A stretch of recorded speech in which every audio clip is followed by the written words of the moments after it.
এসে 14,07,978 টাকা, 2022 সালে 62,16,672 টাকা এবং 2023 এ 39,20,718 টাকা।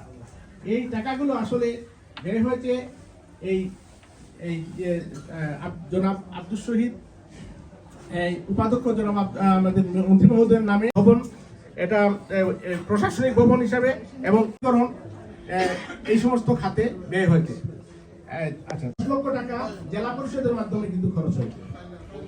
তারপরে আমি এক নজরে আয় এবং প্রমোট আয় 2020 থেকে 2024 পর্যন্ত 2,06,38,400 ব্যয় 1,17,09,704 টাকা।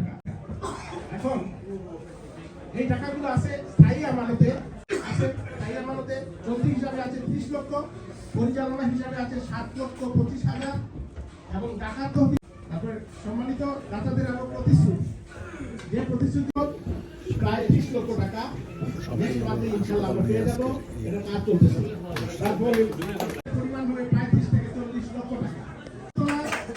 জনাব লকিরউদ্দিন চৌধুরী ইউএসএ থেকে তিনি তার প্রকৃত ব্যয় হবে 35 থেকে 40 লক্ষ টাকা। তারপরে মুজিবুর রহমান রঞ্জু, আব্দুল সালাম সহ ব্রিটেনে এবং আমেরিকা এবং দেশে বিভিন্ন দেশে অবস্থিত নেতৃবৃন্দকে উপস্থিত সম্মানিত কমিটির নেতৃবৃন্দ যারা কষ্ট করে এসেছেন আমাদের আমন্ত্রণে, কৃতজ্ঞতার সাথে আমরা তাদের কাছে কৃতজ্ঞতা স্বীকার করছি। অনেক অতিথি আমাদের চলে যাবেন, বিশেষ করে এখানে যারা বসা রয়েছেন সবার, সেজন্য আমি খুব তাড়াহুড়া করছি। সবার সুখে হাসবো আমি, কাঁদবো সবার সুখে, নিজের খাবার মিলিয়ে দেবো অনাহারি মুখে।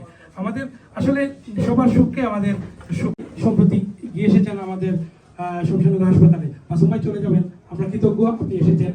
একটু আপনার তারপরে আমরা তাদের আগ্রহে সেই হসপিটাল ভিজিট করতে যাই এবং সেখানে হসপিটালের ইনফ্রাস্ট্রাকচার যতটুকু এত দ্রুততার সাথে তারা হসপিটালের কাজগুলো এগিয়েছেন, যেটা আমাদের দেখে খুবই ভালো লেগেছে এবং